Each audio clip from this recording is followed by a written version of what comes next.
Welcome to Trinidad and Tobago Opposition's Sunday Media Briefing, this 8th of September 2024, discussing the out-of-control crime situation. Today, our presenters are MP Dr. Roodal Moonilal, the Shadow for National Security, Works and Transport, and Housing, and also Senator David Nakhid, Senate Shadow for Sport and Youth Affairs. Thank you for joining us. We will begin the broadcast shortly. In the meanwhile, please share the live.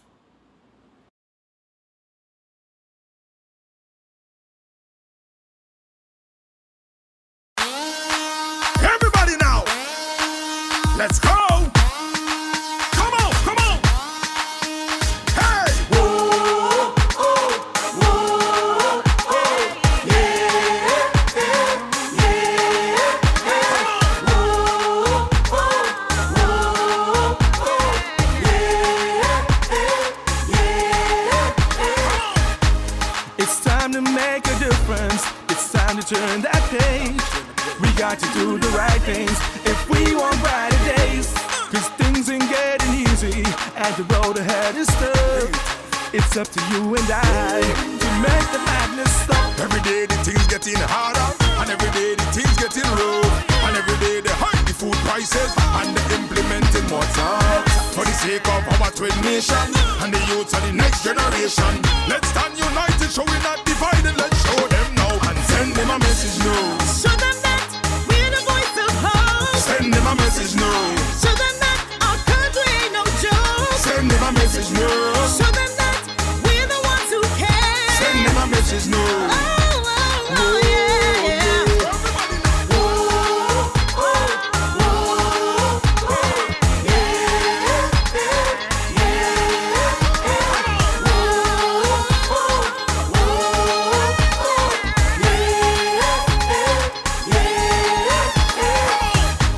From a distance, look at the picture.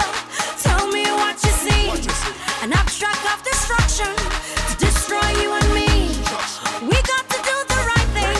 We got to make that move. Cause if we don't act fast on this, we're the ones who lose. Every day the things getting harder, and every day the things getting rough. And every day they hike the food prices and they implementing more tax. For the sake of our twin nation and the youth of the next generation, let's stand united, show we not divided. Let's show them now and send them a message now. Show them that we are the voice of hope. Send them a message now. Show them that our country ain't no joke. Send them a message now. Show them that we are the ones who care. Send them a message now. Oh, oh, oh, yeah, yeah.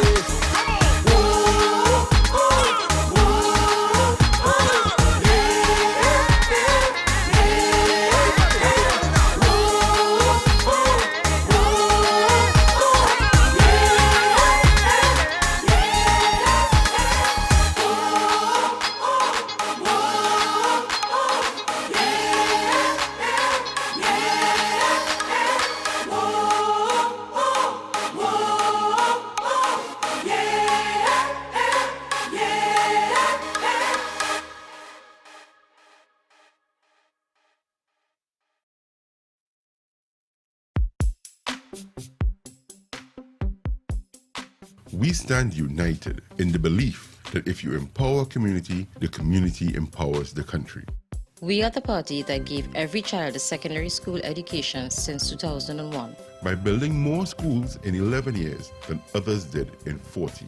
We believe that no child, Rich or poor, should be left behind. which is why we give every Form 1 student a laptop to expand their minds and their dreams. We are the party that put police cars back on the streets. And gave the police a $1,000 bonus because we believe that we should support the persons who are protecting you. We are the party that reduced the murder rate to its lowest in 14 years. We expanded GATE, stopped the property tax, and increased maternity leave. We are the party that invested in you and your community by investing in schools, community centers, lighted parks, 24-hour health centers, and the most extensive road repair program in decades. We believe that education is always a solution and that no one should have to pick between sending their child to school or buying food. We are the party that works for you. We are the first responders in every situation, working to deliver a better standard of living for you and your family. And most importantly, we have confidence in you, the people of Trinidad and Tobago. This is not a campaign, it's a movement based on building communities and strengthening families. Come out and join us, and together we will get the nation working and moving again. Our children will once again have access to gate and technology. We will improve healthcare. By cutting the time it takes to see a doctor in an emergency, we will establish a senior citizen unit in every major hospital and staff the hospital with the doctors and nurses you need to create a first-class healthcare system. We will focus on creating high-paying jobs, fixing our laws to remove red tape, and ensuring that you and your family are safer. We will reduce corporate taxes to jumpstart the economy, create a special investment zone along the East-West corridor, and work with entrepreneurs to build a digital economy. This is an investment in your community to move the nation forward and get TNT working again. Whether you are from 4th Street in Barataria to Railway Road in Dow Village, from Green Street in Tunapuna to Clark Road in Dibay, from La Hokita to Maruga, from Mayaro to Scarborough, we are one people with the same dreams of a better tomorrow. And when we stand together, we win together. We are UNC and proud.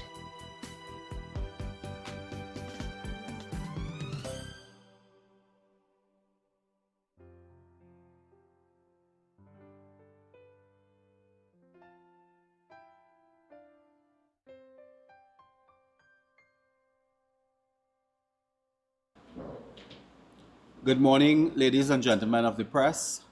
Good morning, citizens of Trinidad and Tobago, well-wishers abroad in the region and North America, Europe. This morning, we present our regular Sunday morning media conference hosted at the headquarters of the United National Congress in Chaguanas, Trinidad and Tobago.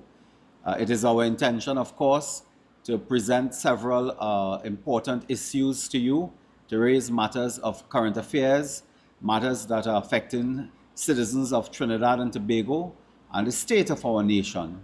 This morning, I'm joined by our very dynamic, our very courageous and outspoken Senator David Nakhid, a former international footballer, sportsman, mentor to the youth of our nation, who has been extremely vocal in the Senate and outside of the Parliament on matters pertaining to our youth, to crime, to social development, political and economic enhancement of Trinidad and Tobago. And this morning, Senator Nakhid will address us on some key issues facing our nation. So thank you very much. Later in the proceedings, we will also speak a bit more on matters of housing and crime and so on. Thank you very much, Senator Nakhid.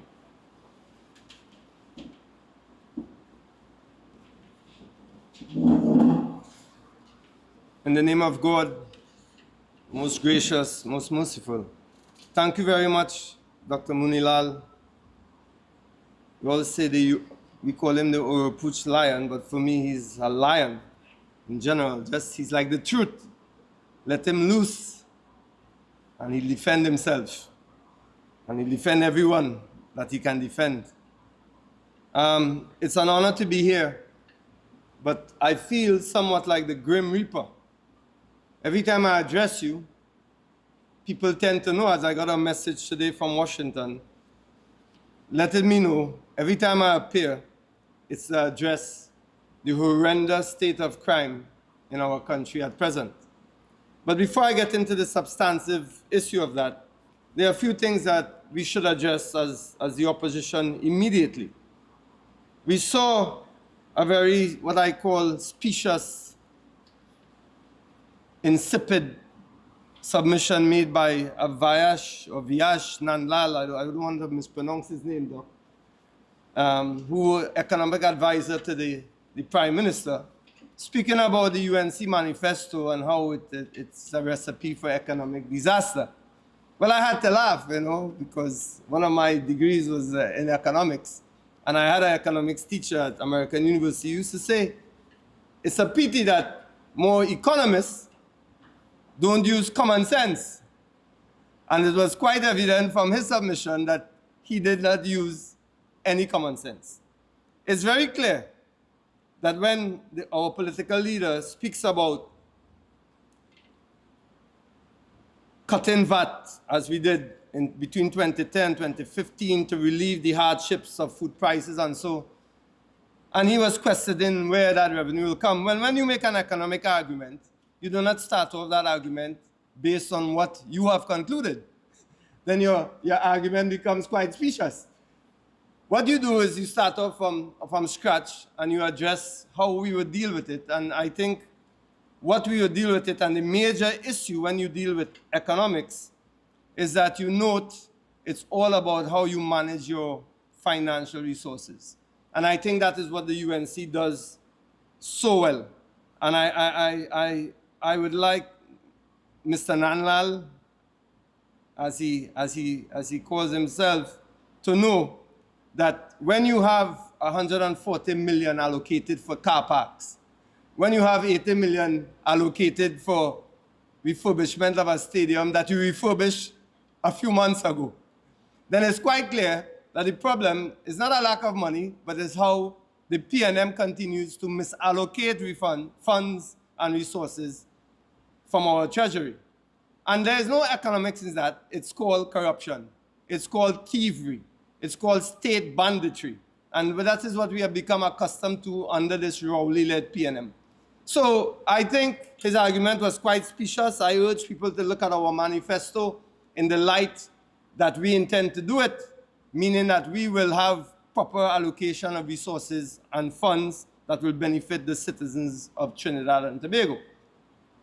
The second issue, however, on a more somber note, is that of addressing, we'd like to extend condolences to the whole of Trinidad and Tobago, here in Trinidad and Tobago and the diaspora, on the passing of Mr. Roy Cape.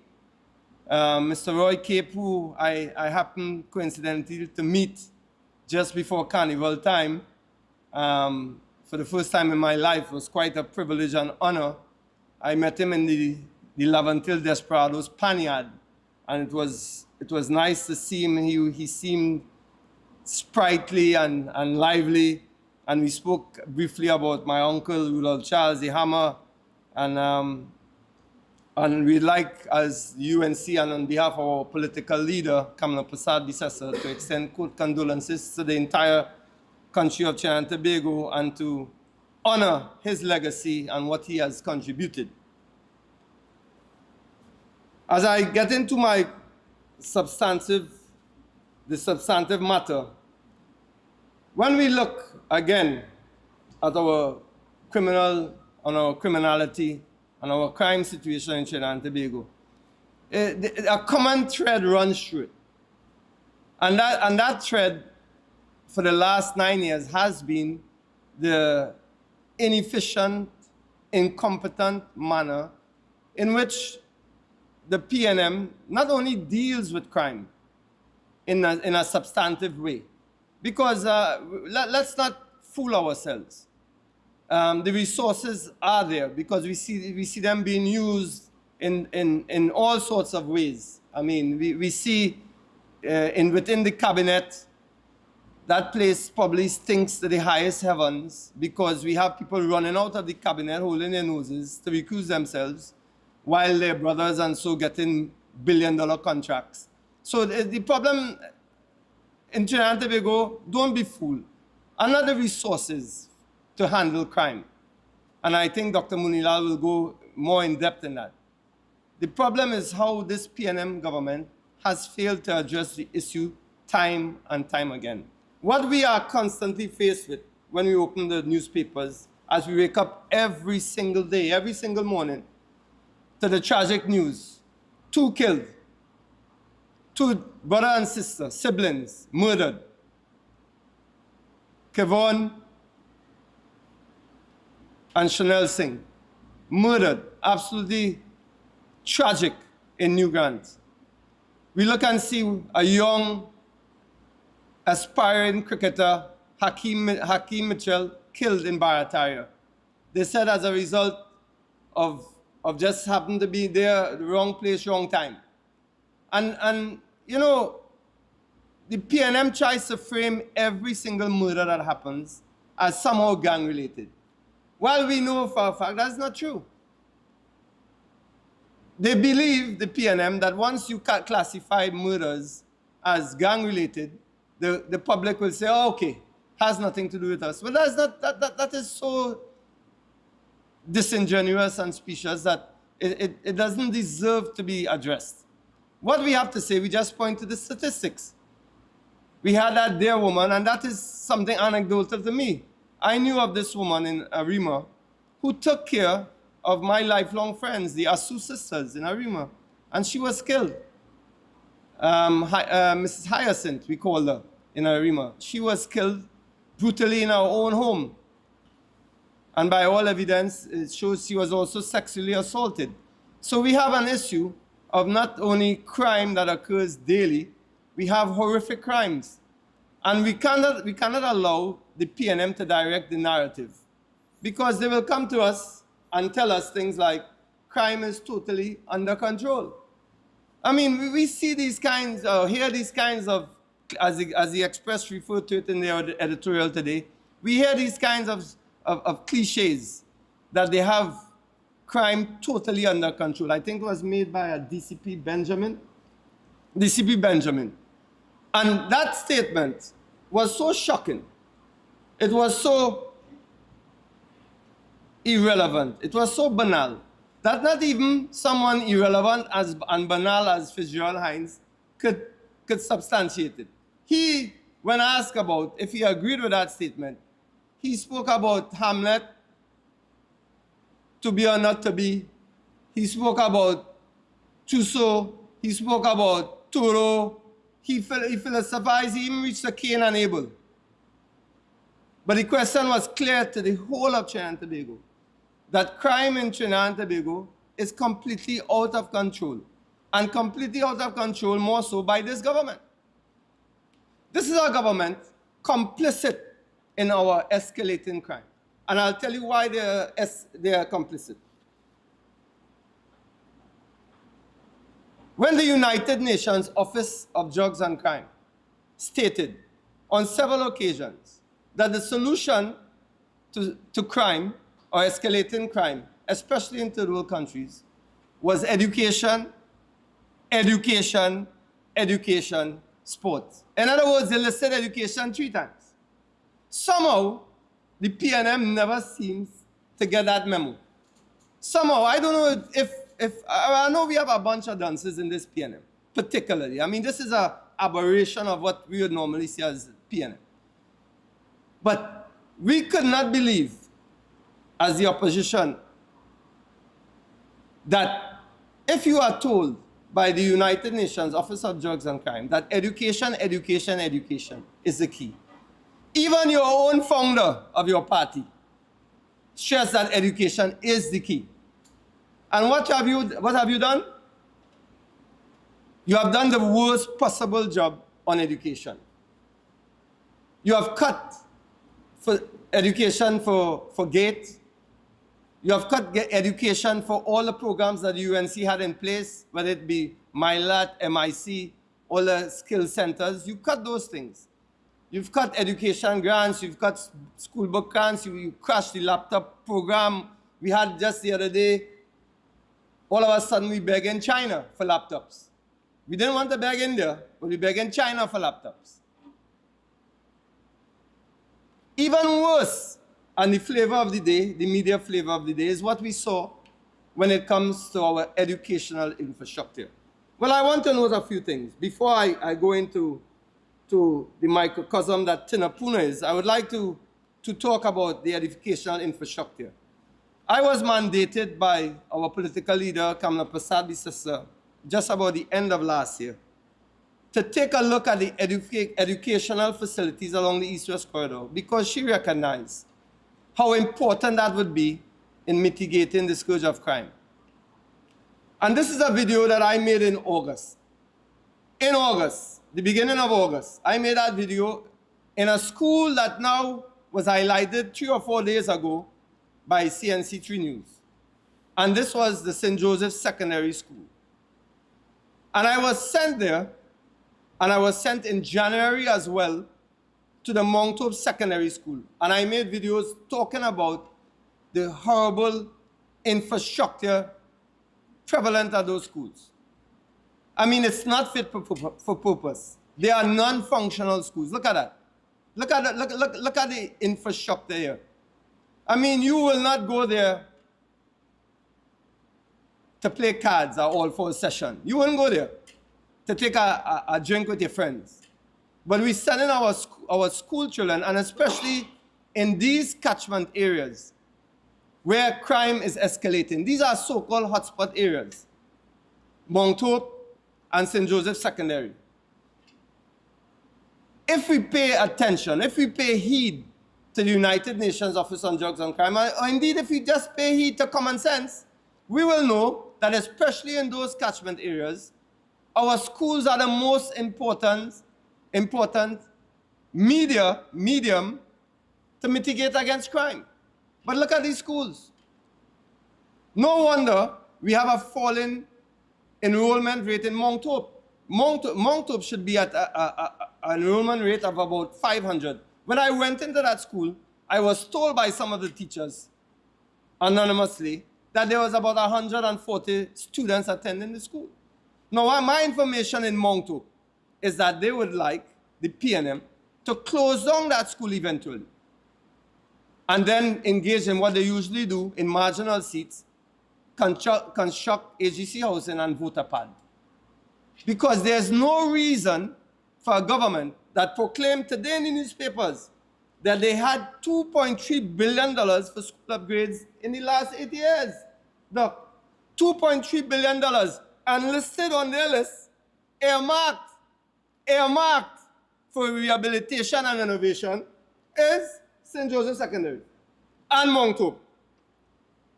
So if in the last 8 years you had among these schools, it comes up to about $272 million a year, Doc.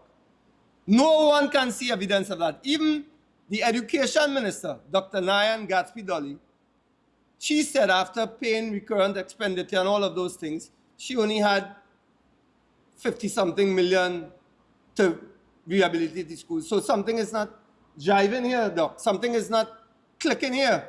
There seems to be a disconnect between the PNM and their own governance. Because you're telling us on one hand you don't have enough money, but we are seeing a big pronouncement, $2.3 billion for school upgrades in 8 years.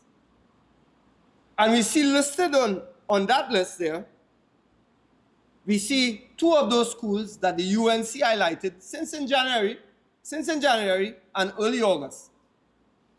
They're not fit for purpose, non-functional in catchment areas that need to have functional schools in order to mitigate against the rising criminality and crime. So what did I tell you? And I'll give you one further for the PNM. Here on that list, they propose that they have allocated money since, and I read here, in fiscal 2021, the Ministry of Finance entered into a contract with MTS for the provision of project management services for the completion of construction or outfitting of 27 priority schools. You know one of the schools listed in this list here? Piccadilly Government Primary School.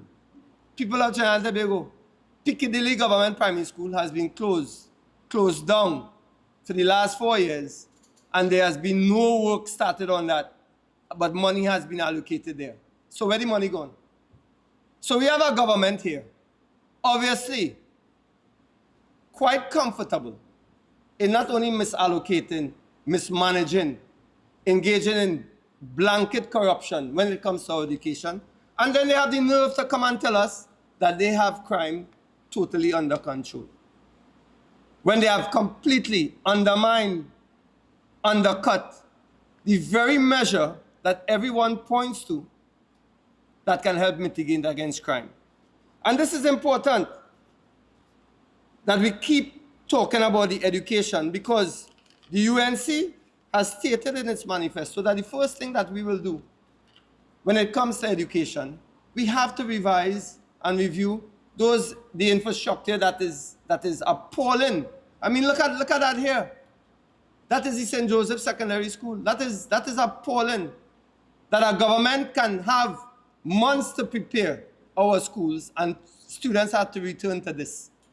I went there. I was there in that school. And I said the only thing missing were howler monkeys. It was ridiculous. You have people sleeping there. You have pipers and bandits finding haven there. And then we're asking our students to come to school there. But Rowley children, Stuart Young children, Al-Rawi children, no problem. They're in the best schools. And they will pretend that somehow, and that's what the PNM does so well, they will pretend that somehow they are paying more than lip service to education to address crime in Trinidad and Tobago. Well, people of Trinidad and Tobago, at this juncture, I can only paraphrase Ayn Rand. We can ignore our reality, but we can never ignore the consequences of ignoring that reality. So we can continue to ignore that our situation in Trinidad and Tobago is as it is, and somehow, as we've always had in Trinidad and Tobago, we'll find a diamond in the rough, and despite all our challenges, people will come out and shine and become Dr. Moonilal, or a player like David Nakhid, or a Kamla Prasad Bisasa rising out of poverty. But that is not the case. That is not always the case. As a matter of fact, we have the majority of our students failing at both primary and secondary level.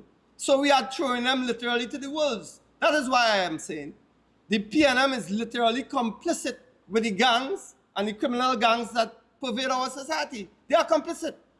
So if they want to bring laws now to prosecute parents who have their 8-year-old children, as they said, in criminal gangs on the street, who's going to prosecute this government for being complicit with the criminal gangs themselves? Because they themselves are complicit in every which way you can think about. And so it's nice for the PNM to have the distraction, though tragic, of 8-year-olds being involved in extortion and do. It's tragic to think about it, but it's an easy distraction for the PNM. Because the reality of the situation is that it's not only 8-year-olds that can catch the headlines, but we had an 18-year-old boy shot down just the other day, over the weekend, in Mongdo. We had those boys that were killed in Mova. I mean, every day we are hearing of deaths, and the PNM answer to that is always the same. Well, maybe it's gang-related. So I would like our people to not get involved in the narrative of the PNM of ignoring the reality of our situation, because the consequences of our reality, of ignoring that reality, face us frontally every single day. And who is left unscathed? The only people we see left unscathed are PNM ministers who have their full-time security. We even have people who are not deserving of security, well, not by law, having security all in the parliament. I see Stuart Young every time I see someone in parliament. Stuart Young has full-time security. What's Stuart Young, Minister of Energy, doing the full-time security? We do have that. I saw a little caricature today where people say, you know, they're afraid to go into a yard because it's bad dogs, a bad dog sign post up. And they said, well, we better go inside there with the bad dogs and stay outside with the monsters. But Stuart Young and Al-Rawi, everybody have, because it's easy. When you're getting $20 million in rent every year, when your brother getting $1 billion contracts, when every time you involved in some scandal, and what Rowley go to? Don't ask him about it.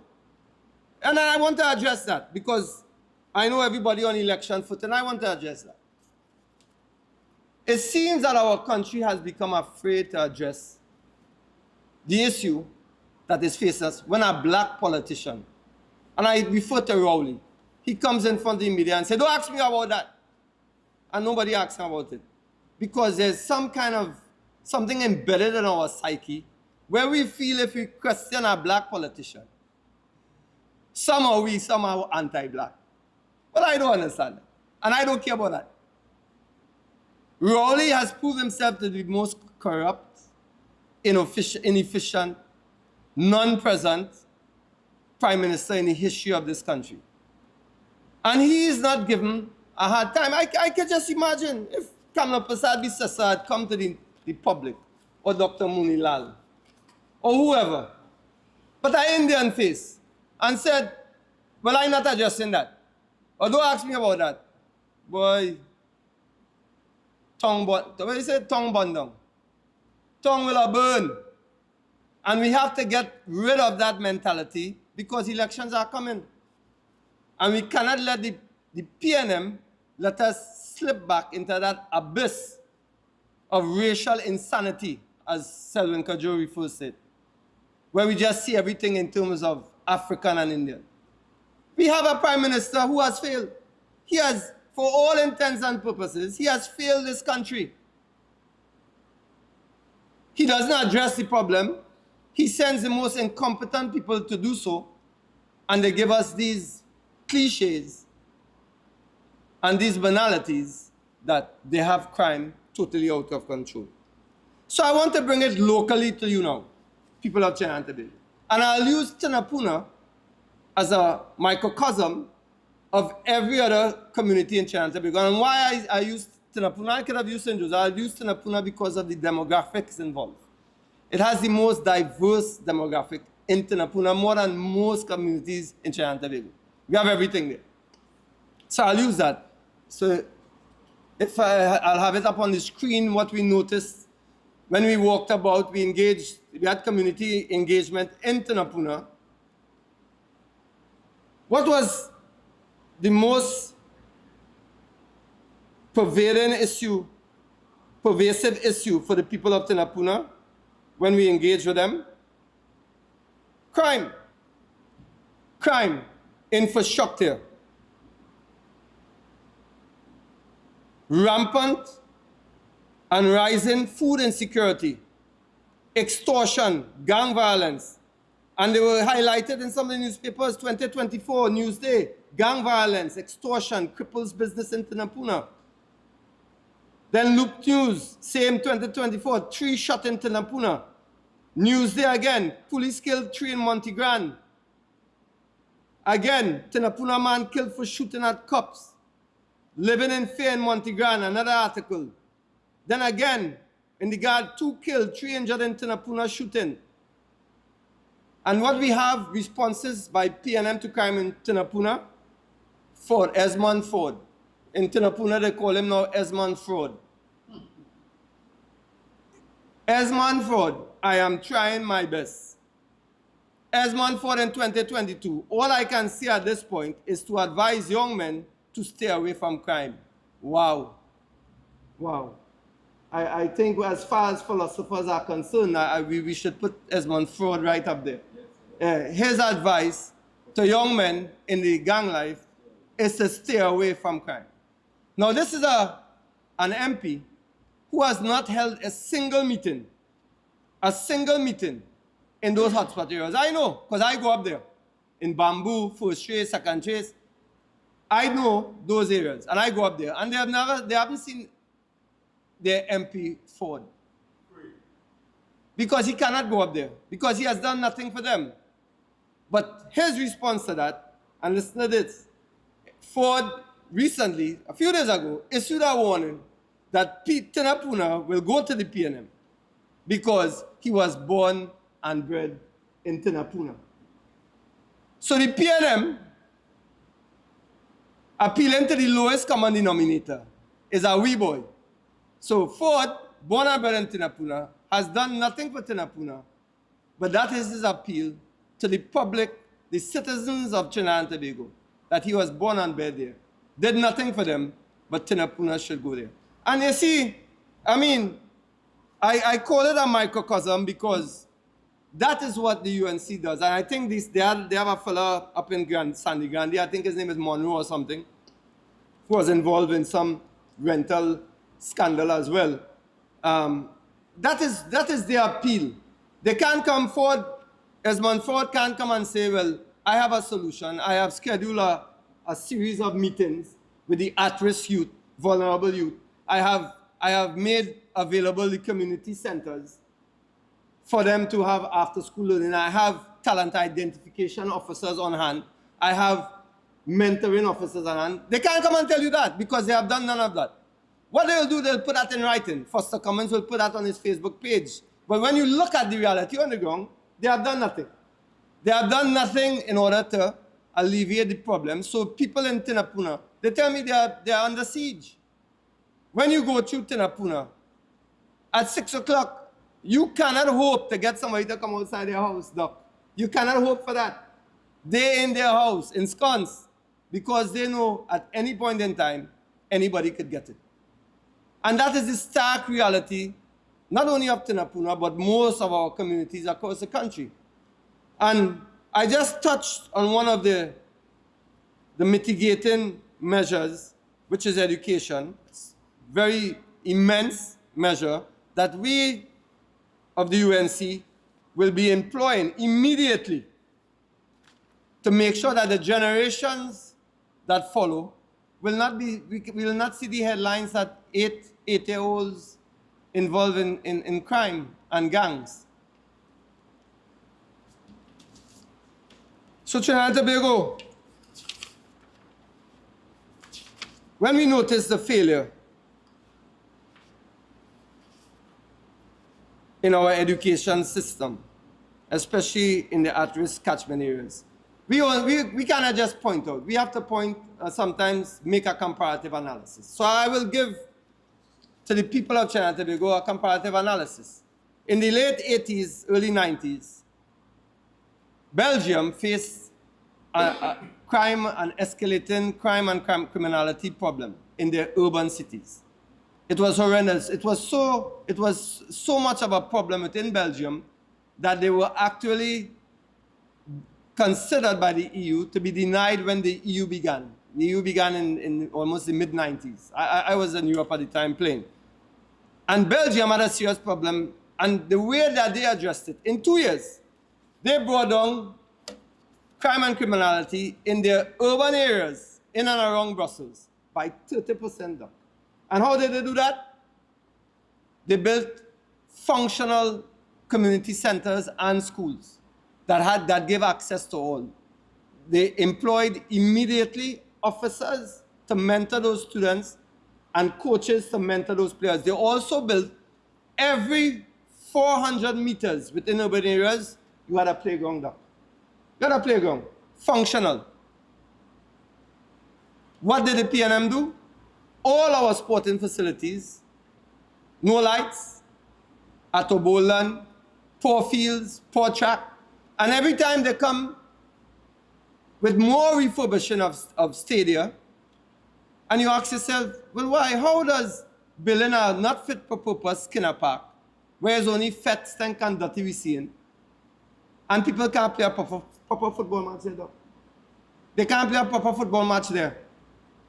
How does that help the people of Trinidad and Tobago get involved in sporting programs?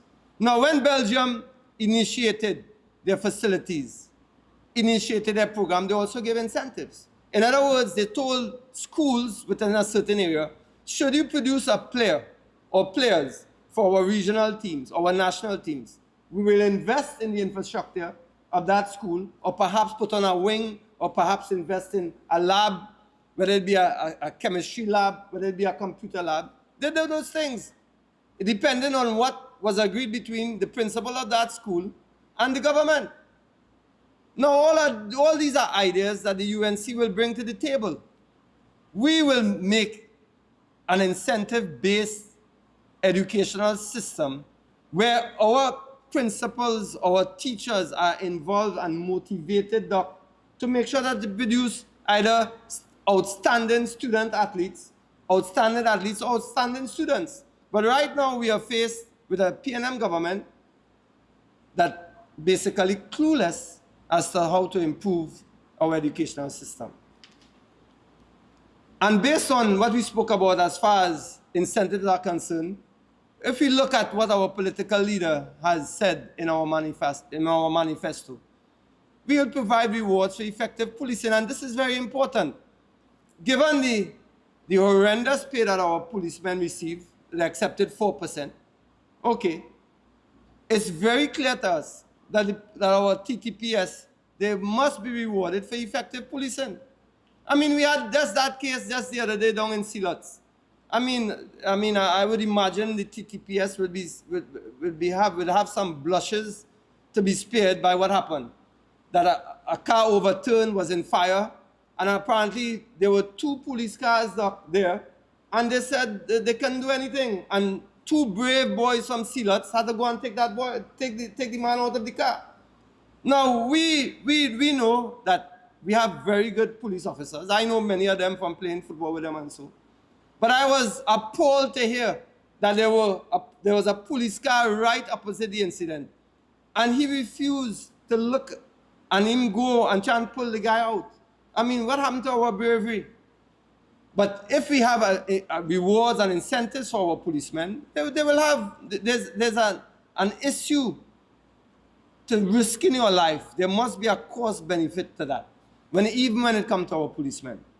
We'll also have this, as KPB said, provide the right to timely trial in our justice system. And this is extremely important.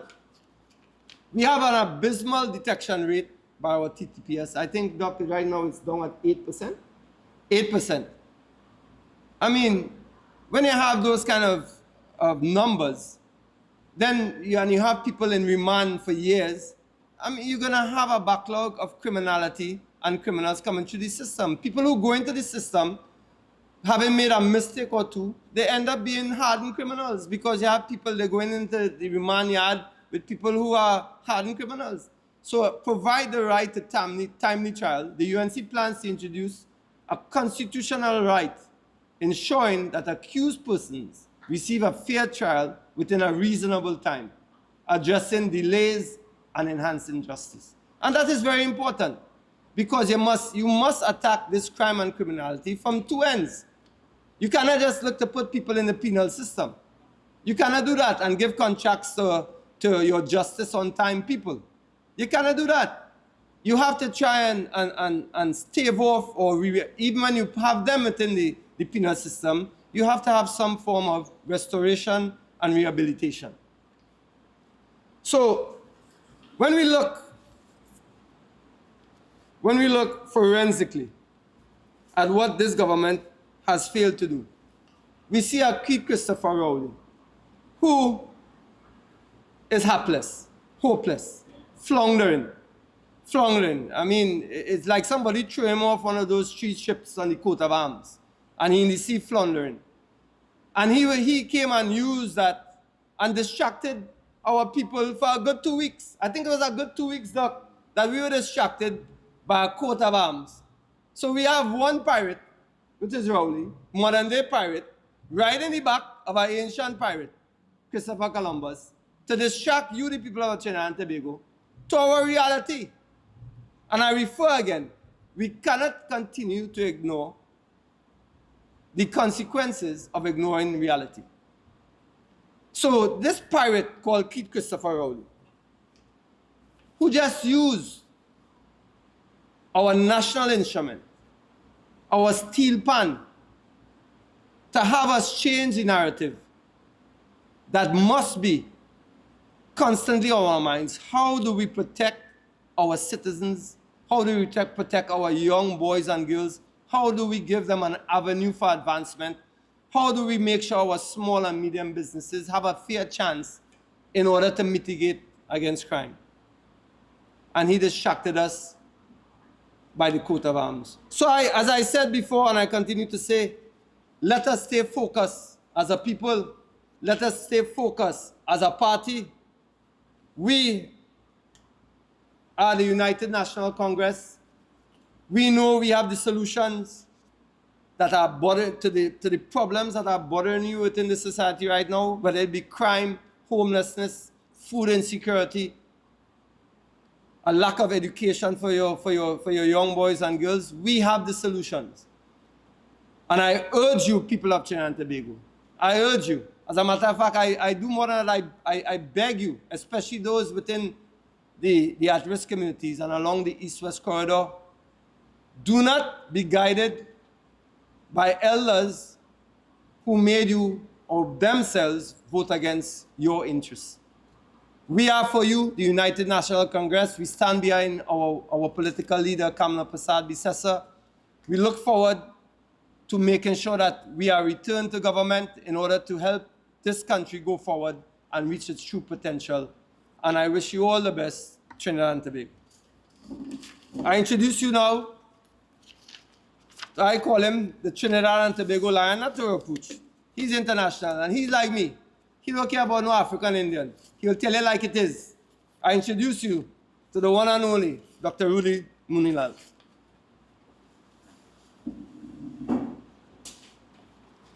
Thank you very much, Senator Nakhid. And I don't want to make this appear as if it's a mutual admiration club, but Senator Nakhid is not only my political colleague, but in the heyday of his career, I was also a great fan. And he has moved from being the midfield general to truly a political general today. And I want to compliment him on the very compelling and hard-hitting, revealing presentation this morning, which is very common for him. And I heard his early criticism of a gentleman at the Prime Minister's office, and would only indicate that there's a saying that common sense is the most uncommon of all the senses. So there you have it. Brothers and sisters of the press, good morning again, and it's our duty to be here this morning to speak on several troubling matters affecting the national community.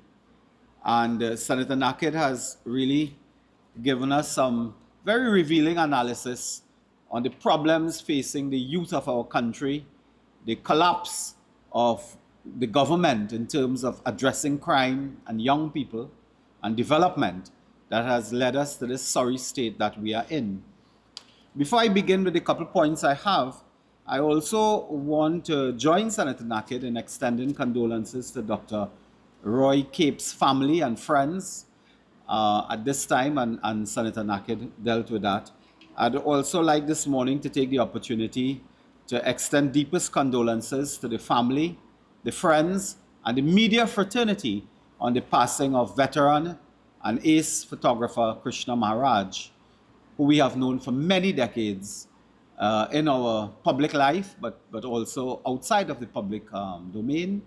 And we extend condolences to his family, friends, and the media on his passing, and particularly wish that the family will be comforted and find great courage at this very difficult time of his passing. Ladies and gentlemen, we have a situation where, believe it or not, the Prime Minister is out of the country. I think he indicated he went for medical checkup and so on. Now, we have no problem with that. We all will have to go through that at some time or another. But what shocked me is that I have not been taking medical checkups outside of Trinidad and Tobago. My medical checkups are generally in Trinidad. So I don't know how it works abroad. Maybe one day I will, I don't know, Senator Nakhid. But the Prime Minister flew out, we believe, on the 1st of September for his medical checkup. He was there at Independence Parade, I believe. But the next day after, the golf team flew out. The entire golf team that plays golf with this Prime Minister twice per week or more, I don't know. In that golf team, I think there's a Berry, and there's a Newman, and there's a new other man. There are two Newman. One is Newman, and there's a Newman, because a golf team has a maximum of 4. You play with 4. So not wanting to have any local person abroad, the day after, the rest of the golf team fly out. Now, I don't know, I mean, I cast no aspersions on no one. Maybe this medical checkup comes with a group rate. And if you check up, you could get other people to get checkup for a reduced cost. But I found it very interesting that on the Monday after, I believe it's September 2nd, on a flight bound for Miami, included the other members of the golf club, of the golf team with the Prime Minister. And I won't be surprised they could change their return flight now. That when he returns the day after, they also return from conducting business of one kind or another. But that's a situation we have reached now where you're not sure what the Prime Minister went to do, who he wanted to do it with, who he went to do it with, and what is he up to. Because the country has been left in the hands of his Gary Sobers. And a couple of days ago, they had a National Security Council meeting, or what they purport to be a national security meeting. And they plastered the social media with pictures of the chairman, acting prime minister, and ministers and so on. Now, I saw it as offensive, but I also saw it as good, because the country got an opportunity to see the identity of those people who have us in this crisis that we are in today. Whether it is Colm Imbert, Marvin Gonzalez, Fitzgerald Hines, Stuart Young, they have us in this crisis today. But I won't call Scotland name. He just arrived there. He moved from the coal pot to the fire. He just arrived. So I don't know how much damage he has done already. But I was happy that the country saw the identity, the faces of those people that really preside over this crisis. And today, brothers and sisters, 11 murders in 48 hours, 15 murders for a week gone. National Security Council meeting. They had an obscene press conference. Senator Nakhid made reference.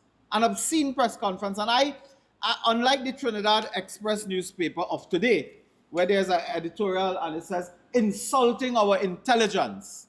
That's the editorial of a newspaper today. Huh? Insulting our intelligence. And they, you know, the Express is no fan of the UNC, of course. But they said that this press conference was the usual playbook. They had they voiced platitudes and called news conference to promise they will win the battle against criminals. They said the only difference this time is Dr. Keith Rowley did not go to Facebook to express his outrage. And, well, we can explain that. He's with his team. And they said the other fundamental difference, and hear this, also for once, the most ludicrous statement didn't come from Fitzgerald Hines. Although he made a worthy attempt by promising to fight against crime and to put crime fighting on the front burner. It was the Deputy Commissioner of Police, one Junior Benjamin, who copped the absurdity award by telling reporters, we are totally in control of the crime situation. Now, I don't want to pour further scorn on Mr. Benjamin or the TTPS, but all I want to say is, it's a serious matter. And the police ought not to demonstrate insensitivity to the population that is overwhelmed by home invasion, extortion, murder, larceny, robbery. As you said, Senator, the dog in the yard, the monster outside. Today, you don't know where you're more unsafe. Is it inside the house or outside the house? And to have the Deputy Commissioner speak about we in control, and to bring out some statistics that say that, I don't know, people stop spitting on the street more, they stop littering, one part of crime down by 13%. That may be so. I'm not doubting Mr. Benjamin and his statistics. But you are insensitive at a time like now, when people are burying their loved ones, kidnapped and murdered, as in my constituency a couple of days ago. That is insensitivity to take those little statistics and say we're in control. We're in control. You are not in control. You are not in control, and I would say no more about that at this time. Then the police and Mr. Hines talking about parents. Now watch this. They blame the UNC, they blame Kamla, they blame the parents. If somebody crashed and dead on the highway, they say, well, you're reckless. Murders taking place. They say children now involved in gangs. Well, that's parenting. We blame the parents. And what we have laws, Mr. Scotland, open his mouth. We have laws. We can deal with that. What law you have? Brothers and sisters, I'm well aware of the laws. I make them for 23 years. You have laws under the Children's Act, but that has to do with civil liability. It has to do with getting court order and so on. That is not something related to this in a sense. You also have law of aiding, abetting, procuring, counseling, so that if you aid, you abet, you procure, you counsel in the commission of offenses, of course you can be charged. It's what is called the inchoate offenses. But a parent will tell you that I don't know my child involved in that. They leave the house every day. I don't know they're in gang. I don't know what they do. So how are you going to arrest them for procuring and counseling and abetting and aiding? So that is rubbish they are talking. There is law under the Anti-Gang Act that deals with harboring a gang member. But this is a government that cannot even charge someone for being a gang member. How you going to charge your parent for harboring a gang member? So they are just trying to distract. Now, I am not saying no, parents must be responsible. And in other countries in the world, I think of England, I think of New South Wales in Australia, they have what is called parental responsibility laws, a package of modern legislation that may deal with parenting as it relates to the commission of what is called juvenile offenses and criminal offenses. But in Trinidad and Tobago, yes, we have certain laws on the books, like the anti-gang law and so on, like the Children Act, but they have failed to implement anything. And when I read this matter of commission of inquiry, state of emergency and so on, if you call a state of emergency, it is a waste of time for this government. They must call a general election, not a commission, not a state of emergency, a general election. You cannot do anything with state of emergency that you could not have done now in terms of policing. And the problem is the detection rate, as Senator Nakhid said. If the detection rate is 8%, the criminal has no fear. He has no fear that he will be caught and prosecuted. And the UNC has promised, Mrs. Prasad Bisesa is on record as speaking of our policy commitment to strengthening the judiciary, the criminal justice system, so that we may increase the detection and conviction rate. We have to work with the police. The police today is without political leadership, without policy leadership in the law enforcement community. They wreck the intelligence community. In fact, they pull a coup and overthrow the SSA, so that today intelligence gone down the drain in terms of fighting crime, a critical pillar of fighting crime. They talk about crime and so on. The only crime they're interested in is prosecuting people in Tobago from the THA. They're political opponents. They want to search their homes and so on for over license inspection, certificate and so on, and audio tape. They could search a man's house 3 times concerning an audio tape, but they cannot deal with crime, murder, gangs. They cannot. And I want to come to a critical matter this morning to you, and it has to do with our Coast Guard. We woke up, I believe, yesterday morning to a newspaper article. Coast Guard's larger boats down. This is yesterday, 7th September 2024. Coast Guard's larger boats down. When I saw this, I was shocked. I remember, and I think even we have a clip, the borders of Trinidad and Tobago will now be known to be more secure to all comers, and that you enter illegally at your peril. Prime Minister Dr. Keith Rowley admits that it is difficult to prevent persons from entering any country illegally, but is assured that these 2 Cape-class vessels will do an excellent job at enhancing border protection. I will sleep more comfortably now. Not that our borders are secure with a wire fence or with galvanized sheetings, but secure by these vessels being out there, particularly in the Columbus channels and the areas of the Western Peninsula and around Tobago. The vessels arrived in this country on July 6 from Austral Shipyard in Western Australia, and Dr. Rowley says it will be commissioned for use by the TNT Coast Guard as soon as possible. He says these ships can endure patrols up to 28 days at sea and will ensure the presence of the Coast Guard. He also intends to ensure that the maintenance aspect of the ships are well taken care of and believes there is opportunity to increase this country's involvement in marine, engineering and ship repairs. We are making particularly special efforts to ensure that there's a maintenance capability in this country. and we are working alongside Hostel to ensure that we have that technical backup and support, especially in the supply. The Prime Minister adds that the introduction of these vessels would also allow other Coast Guard ships to benefit from proper maintenance and increased patrol hours underwater. If we had bought one, it more than likely would have been available for at best 50% of the time. We would have loved to have had 3, but they're not cheap. Now, these 2 Cape-class vessels could go as far as 300 nautical miles in one journey, which according to the TNT Coast Guard, can go as far as Dominica to the north. Now, they came in at a cost of $49 million per unit, which is actually under the budgeted figure. Sonolala, TTT News. Thank you very much. Now, let me apologize to the viewers and listeners because I know that is not the favorite video to watch pre-lunch on a Sunday. You could lose your appetite. So I apologize. But I wanted you to see that and hear him. This was just 2021. We are in 2024. They went to Australia, Stuart Young and Keith Rowley. 2 of them gone alone. They went by a shipyard, they see boat, they like boat, they buy boat. One thing with the P&M, they always buying boat and plane. Every time they reach, they're buying boat and plane. They gone there and that was a scandal. First they said they got a grant to buy boat. Then later we discovered it's not a grant, it's a loan. Then they said they got the Export-Import Bank of Australia to give loan. Then we discovered, no, it's a government loan from Australia. 600 million TT dollars went in 2021 to buy those 2 boats. The Prime Minister said, I can sleep at night now.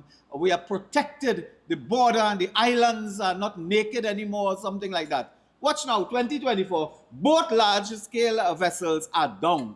This is the first time in the history of Trinidad and Tobago, and I tell you, if you don't believe me, don't doubt me. I tell you, this is the first time in the history of Trinidad and Tobago that we have a Coast Guard without one seaworthy vessel. Not a single seaworthy vessel. So that they cannot guard the coast. They are just guard on land maybe, but not Coast Guard. All vessels are down. The 6 Dayman vessels that we purchased before we left off this partnership, it came I think a few months after, all 6 are down.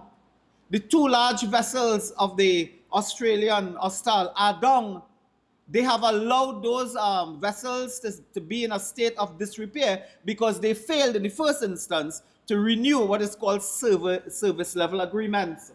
When you buy assets like that, what is important is to have agreements for servicing, maintenance. They allow those agreements to crash.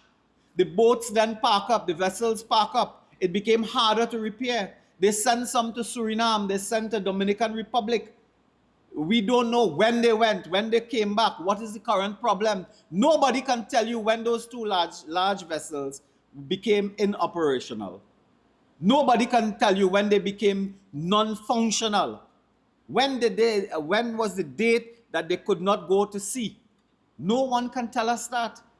No one can tell us when they will be repaired. The head of the Chief of Defense Staff, Mr. Daryl Daniel, he said that we expect soon, and he says 18 months or so. And this is the first time, you know, the head of our defense establishment called Chief of Defense Staff has indicated to all smugglers, all traffickers, all illegal movement of immigrants, I want to give all you the news. We have nothing in the sea right now to look at you.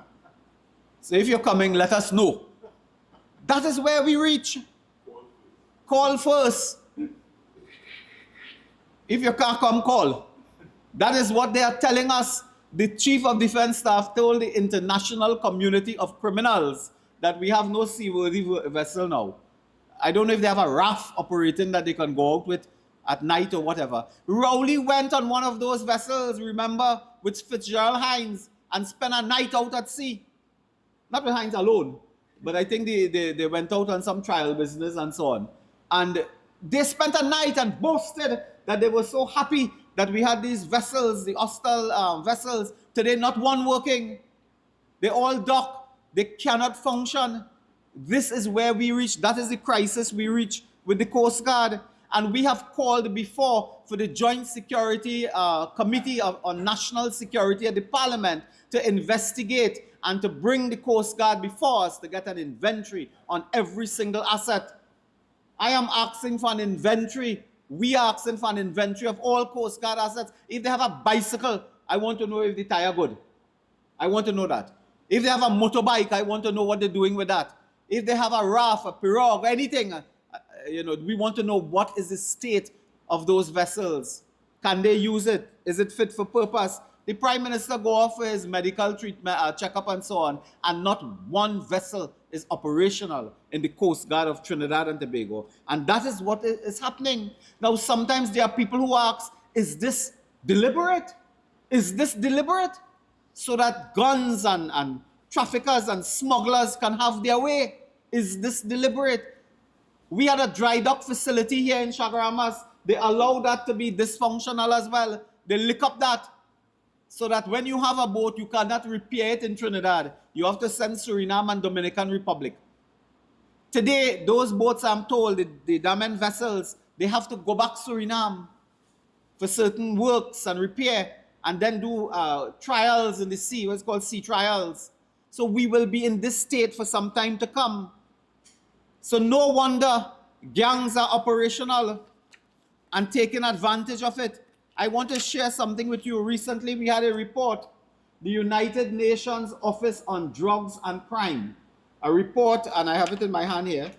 This report is quite recent. I believe it's 2022 or thereabout, quite recent. And I was taken aback by the report, and particularly, I was taken aback by, of course, the statements on Trinidad and Tobago. The report, just for the record, is July, what? I'm sorry, it was more recent than I thought. July 2024. That's just a couple of weeks ago. July 2024. Caribbean gangs, drugs, firearms, and gangs networks in Jamaica, St. Lucia, Guyana, and Trinidad and Tobago. It makes for very interesting reading. But what is important is that they have said in this report, at page 36, I believe, of this report, they have said, shockingly, they have said that in Trinidad and Tobago, between the period, I believe it is, yes, I have it here, it's up on your screen, there are 2 paragraphs alone. Notwithstanding a perception among individuals consulted that drug trafficking increased since 2020, official report seizures decreased in Trinidad and Tobago over the past few years. And without reading all the data, I want to get to the point that, for example, cocaine seizures also initially remained stable from 2019 to 21, but after 2021 to 2022, there was a decline, a significant decline in the seizure of cocaine, drugs. So that, look at the difference, look at what is happening here. The same time all the Coast Guard boats go down, the vessels, there is a lack of activity in terms of seizing drugs. And if it is seizing drugs, it is also seizing ammunition, arms, illegal trafficking, and so on. It is important to look at this report in the context of the collapse of the Coast Guard vessels. That is important. And whether or not that is being done by an invisible hand. This is a country where raiders go off in the night, and when you ask them what happened, they tell you some insect or bird fly into a piece of equipment, And all night it had no radar coverage. So I leave that with you only to tell you that we are in a state of crisis as it relates to the Coast Guard. As it relates to the Coast Guard, we're in a state of crisis.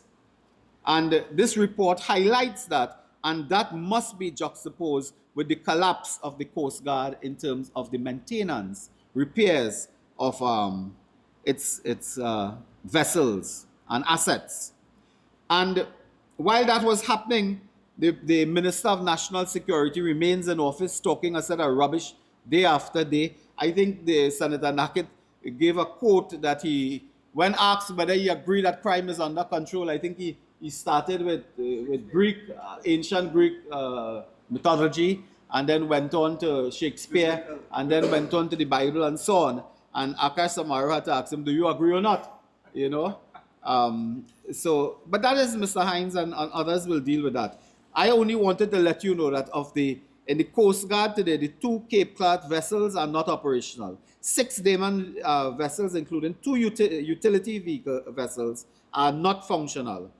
The legacy vessels are not functional, and we are in a state of crisis. This is why someone told me, they said illegal immigrants are coming into the country. They spend time in the country and then they go back home and come back. They go back home and come back because there is no border patrol. In the UNC, Mrs. Prasad Biswas has been talking about establishing a maritime wall, a maritime security wall. We have been talking of strengthening our border patrol, integrating units in national security to ensure that we patrol our borders. Even the purchase of scanners and so on.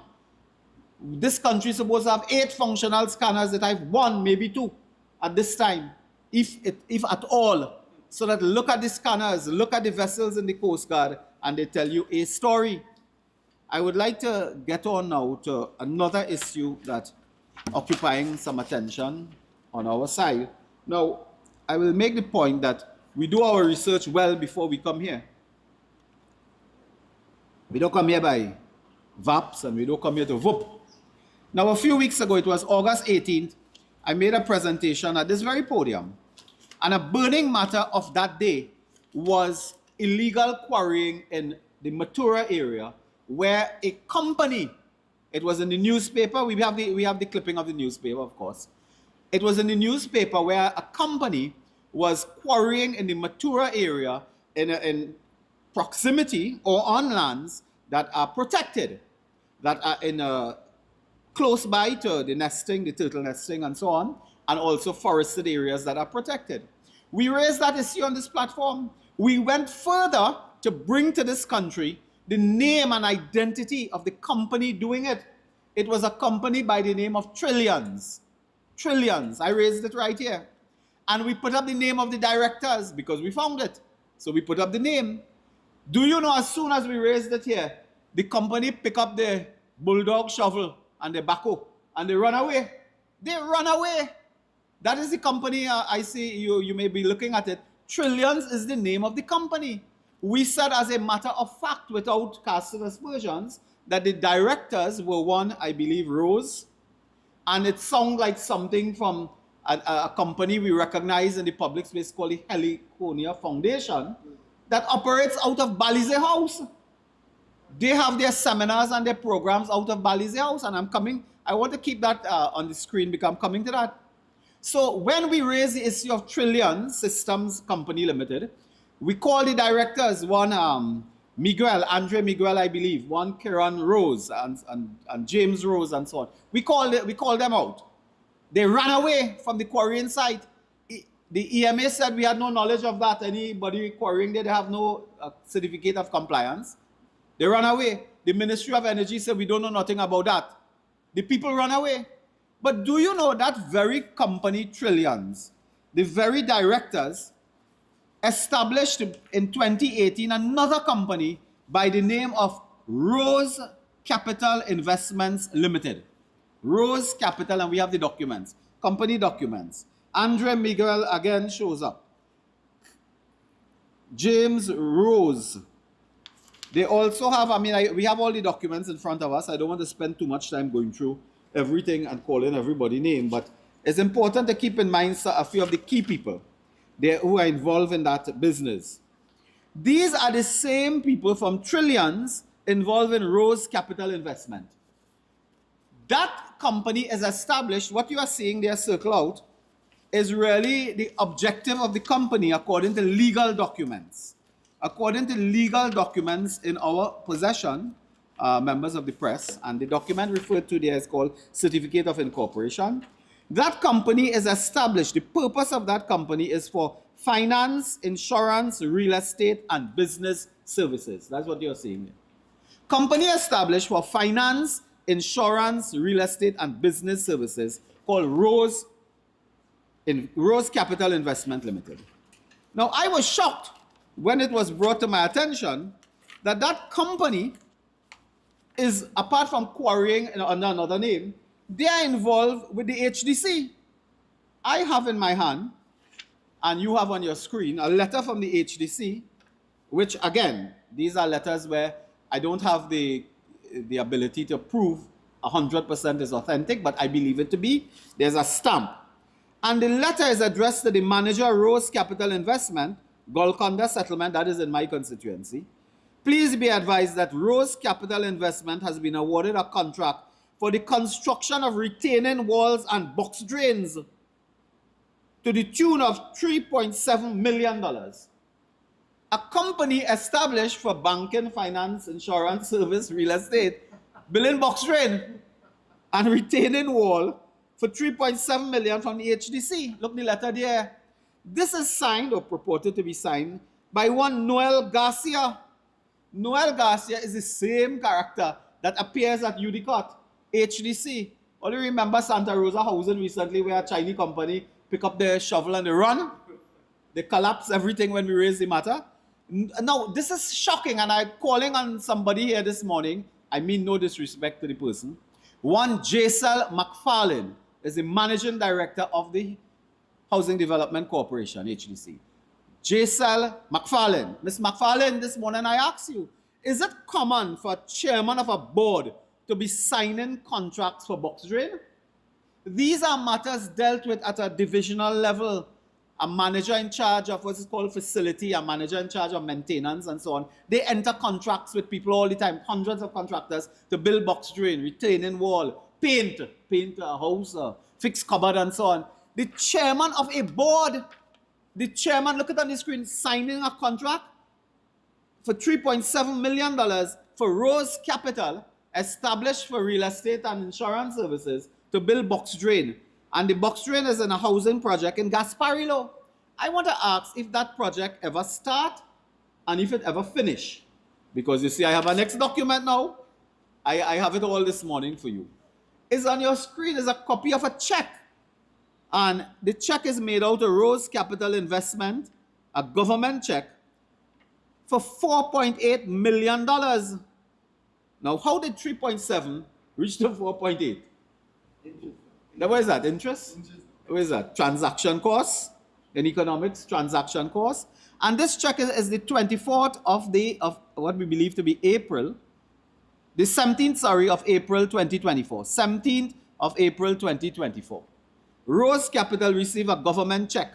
We believe it to be the check from the HDC. We can check that as well. We can answer that. But it is a government check for $4.8 million. What did they receive this check for? Now, when you issue a check as part of the government, you have to certify that works have been done to an appropriate and proper standard. There's a system for that. People have to sign off that, yes, the work was done, the quality is excellent, we have gotten our work done, please pay these people their money. And this is appearing now that Rose Capital is receiving a check for $4.8 million, presumably from the HDC, for retaining walls and so on. So what is happening here? Who are these directors? Who is the contact in the government that they were under one company, quarried, ran away, now working for HDC or purporting to work for HDC, collecting monies, and we have to inquire whether any box drain and retaining wall was ever done. Ever. Because that is one issue. A related issue I raised with you. We had some pictures at the Edinburgh Towers behind us here in Shogunas. They're giving out contracts like nuts, without procurement, without proper procedure, giving out every floor for $1 million a floor of work. And work has come to a standstill in some cases because the monies are passing without the work being done under very suspicious circumstances, which we'll speak about at another time as well. And you can see, I mean, make the connection. The name on the company documents for Rose Investment ties into to one of the names you are seeing there, Mr. Rose, who have been holding seminars at Balize House with one Hansel Bacchus. He's the Minister of Digital Transformation, that nobody know what happened in digital and nobody know what was transformed. He's the minister. He went to India about 3 times and nothing came out of it. So, and they are holding their meetings in Balize House. Is Balize House now the headquarters of Rose Capital Investment? Trillions that are all over infesting like a bacteria infestation in the public service, doing contracts or purporting to get contracts for work and collecting millions of dollars. That is the issue we raise. And this is an issue worthy of the time of the police. It is worthy of police time. So stop wasting time in Tobago. searching people's house over inspection sticker, and get to some serious matters where millions of dollars goes up in the sky from HDC, from UDCOT, from quarrying. If we did not bust the mark on them, that quarrying would have continued illegally. And the final matter I raised, brothers and sisters of media, I raised in passing, we have had a collapse of the infrastructure, complete collapse. I had raised 2 years ago the mosquito crack. Today I want to tell you that even in the San Fernando waterfront project, they tried to build a highway. You still have a 2-lane road, and one side they are building is a duck pond. They have ducks and things that come there to swim and so on one side of the highway. They cannot complete it.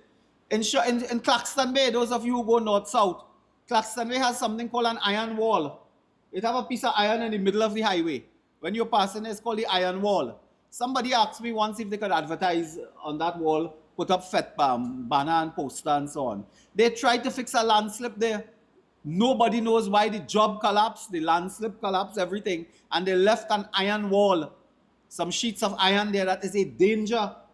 Motorists can run off the road, crash into iron and die right there. So you have the mosquito crack, you have the iron wall, you have now is it called the Bridal Bridge? We have some pictures just the other day, the Bridal Road in Kunupia, potholes along that road. They sought to fix a bridge there. I believe when the bridge finished, it had a big belly too. Had a big belly. 4 days after the road collapsed, the bridge is in a state of disrepair again. And I think they went down there and cut ribbon to open a drain or something there, or the bridge. This is a shame and disgrace at the Ministry of Works. So you have all of these things happening. The Chase Village project here, Chase Village to Shoguanas. Did you all see that project? It has stopped, part of it has stopped now, and they are saying that there are technical quality issues available. They went busy and advertised another lane like Miami. You will have there, as somebody told me, they wax in the middle of the highway. They cut down everything and wax it. And then they start and they stop. Then they discover it have a walkover. And you have to move the walkover because the walkover has the pillars planted in the middle of the highway. That's how it's built. They forget it had a walkover there. And to remove a walkover, I want to tell you something, that's a highly technical and skilled piece of work where they are looking now even for foreign companies to remove the walkover. And I think that was built by a UNC government in the aftermath of deaths in that area. I always remember it was Hamza Rafiq, I believe, was member of parliament at that time for the area. And they built, the UNC government put that walkover there to save lives. Today they realize that they're building an outside lane to the highway, another lane. They waxed in the middle of the highway and they forget it had a walkover. So that is a crisis that we face. We would like an update on that project. Why after 6 months you cannot complete the project, assuming it's a worthy project in the first place, given the nature of traffic in this country. And that I will end by saying that we have a crisis with crime, and we spoke about that. Senator Nakhid spoke about that. We have a crisis of traffic as well in this country, linked to infrastructure collapse. We have a crisis of traffic. This is a country where if you're going to work in Port of Spain and you're from deep south, you have to leave 1 o'clock in the morning. You have to take your children up in the dark to carry them to school. People have to take children from in the darkness to carry them to school. You're coming back home regularly, 8 o'clock, 9 o'clock in the night. You have traffic everywhere because of the collapse of infrastructure in this country and the state of our roads.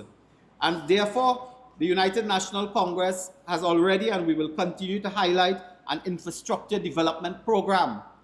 We will continue to give you policies to deal with crime. We will return the community comfort patrol. We will ensure that we introduce a stand your ground policy so that law-abiding citizens can access firearms and weapons to protect themselves, their family, and their property. We will do that. We will reintroduce a strengthened E999 system. We will upgrade our program with participation of the Army, Defense Force, with the Trinidad and Tobago Police Service in regular day and night patrols to ensure that our citizens feel safe, that you have sufficient patrols. When the PNM came there, they destroyed the boats that we purchased. They sent back the helicopter. You all remember they pull a tarpaulin over a helicopter and push it in the night. they send back we had 10 functioning helicopters. Today you don't have one. If you have one, you don't have two. That is the state we're in today. The air guard vessels are down also. The air guard flights, airplanes are down. Those assets of the air guard down. Everywhere you turn, they have destroyed infrastructure and assets left by the People's Partnership. And that accounts in the main for some of the problems we face. Tomorrow the Parliament meets so that the battle continues in the Parliament as well. We will continue to hold the government to account. Tomorrow is an important day, I believe, the special report of the Auditor General will be laid in the Parliament. You have to keep an eye on him, Bert. He is slippery when wet.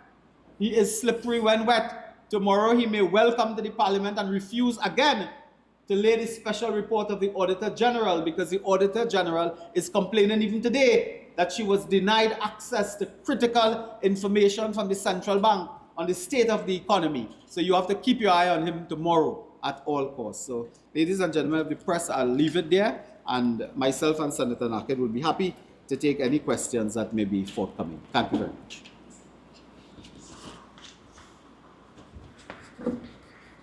Yes, thank you. I have a question for Senator Nakhid.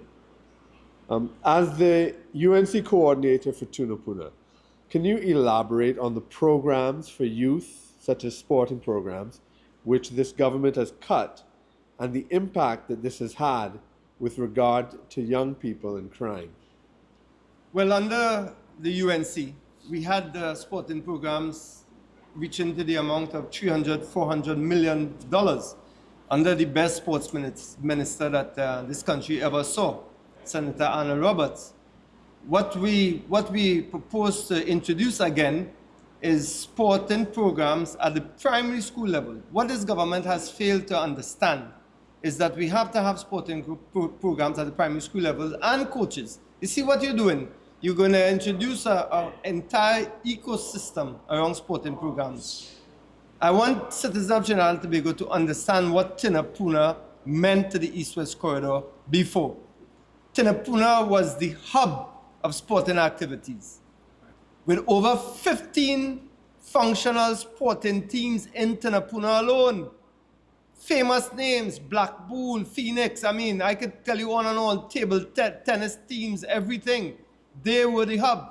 Everything has been shut down under this government, under this MP Esmond Ford, who has failed to represent that constituency in any reasonable fashion.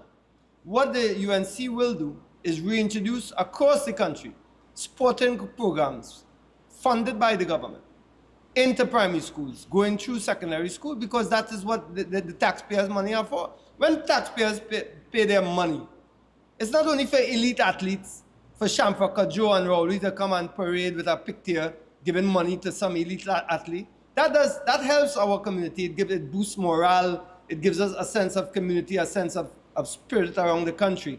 But when we want to deal with crime, when we want to deal with the empowerment of young people, we have to introduce it at primary school level, through secondary school level, and have the proper monitoring systems in place.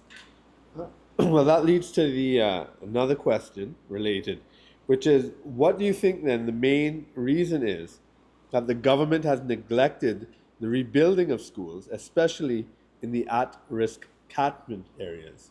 Well, it's quite clear. The only thing that has gone up under the PNM is Balize House. Every other school, every other house, every other entity that is important to the national community has been left to be dilapidated. Balize House alone has gone up. And they will tell us that they don't know where the funding came from, what I believe is raffles? Raffles, bingo? They sell bingo. Bingo, right. So, we know that there's no government. I said this in the national community.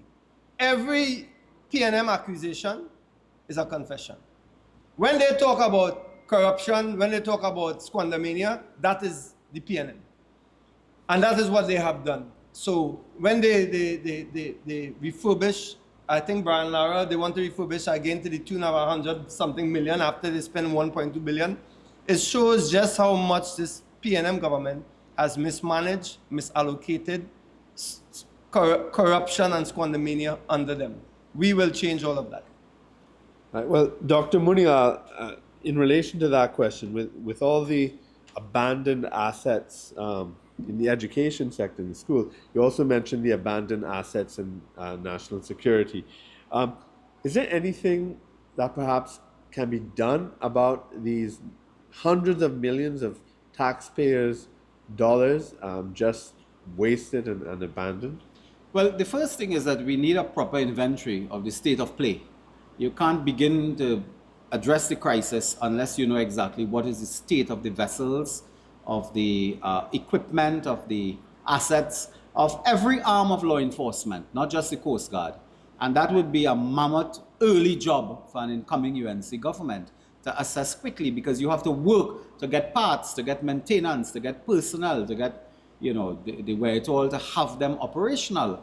I am always amazed that in this country, it takes 8 weeks for a roll-on, roll-off vehicle to come here from Asia. From Asia, a vehicle takes 8 weeks to come here. But yet, they are telling us in 3 years, they cannot get parts for boats, you cannot get parts for aeroplane, you can't fix helicopter. After 5 years, you can't get parts. Now, that is rubbish. You have to work on these things day and night, have the proper management system, ministerial. There is something called ministerial drive. You need ministers to be driving processes that deliver. We were there. We had that system in place. The PNM, Fitzgerald Hines is the most incompetent government minister to ever collect a government check in the history of this country. And what he does, I mean, nobody knows. He should be driving processes that fix the Coast Guard vessels, do all of that, rather than just, you know, talking about Macbeth and Hamlet and all these things. So that we have to do an assessment. And then in record time, we have to move. And you will need quicker approvals for certain things, quick sourcing of funds for certain things to get law enforcement going, because that is the crisis we face at this moment. As Senator Nakhid told us about the sporting facilities, that is critical to dealing with youth and development. They spent $200 million in Skinner Park to build a pavilion. You can't play football. They went to Brian Lara. They now have, yes, you are right, over $100 million to spend again on the Brian Lara. The National Stadium, just refurbished, they're going again. And they are just sucking up all the money under corruption and waste. And the young people of this country cannot get a street light fix by a small ground in their village so that they can play football in the evening, play cricket at night, and so on. That's a crisis. Well, as you mentioned, the assets of the Ministry of National Security, I'd like you to provide some clarity on this, because the PNM constantly criticized the UNC for dismantling the OPVs and allowing the borders to be porous. But how does the state of the maritime border now fit into that PNM narrative? Well, let me just begin by saying this. That is the PNM playbook. They will say it again. They will come with it again, that the UNC collapsed the OPV, the giant OPV that they were buying from England and so on. The record is clear. Those vessels, they were not even functioning. In fact, on one, their guns and whatever they were firing were misfiring. And Anand Ramlogan and Kamla Prasad Bisesa must be credited for ensuring that we got back, I think, billions of dollars from that deal. Right. If the PNM cannot manage 6 small boats today, they cannot maintain 6 small boats with diesel. An OPV is almost the size of a football field. You think they would manage an OPV? If we had those OPVs today, I put it to you, Karaili vine would have been growing on that. The chicken would have been hatching.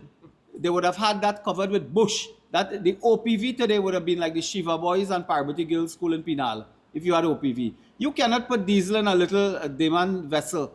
You cannot, have the 2 Austral vessels you got from Australia. You cannot have them functioning, not even for 2 years. And you will tell us about OPV, that you would have been managing border with OPV.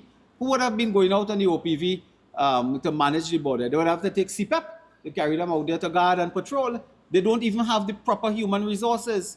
And that is a crisis that we face in this country, and is a crisis that the United National Congress is well prepared to confront in a record time. In winding up, unless there are any other questions, we'd like to thank the media and the audience for the opportunity to speak to you this morning on a wide assortment of issues, critical issues facing the national community. To remind you that tomorrow evening, I believe at 7 p.m., the UNC will go live with our Monday night report, our cottage meeting. It will be our cottage meeting, live 7 p.m. tomorrow, Monday, the 9th of September 2024. Feature addressed by the Honorable Kamala Prasad Bisesa, political leader and opposition leader.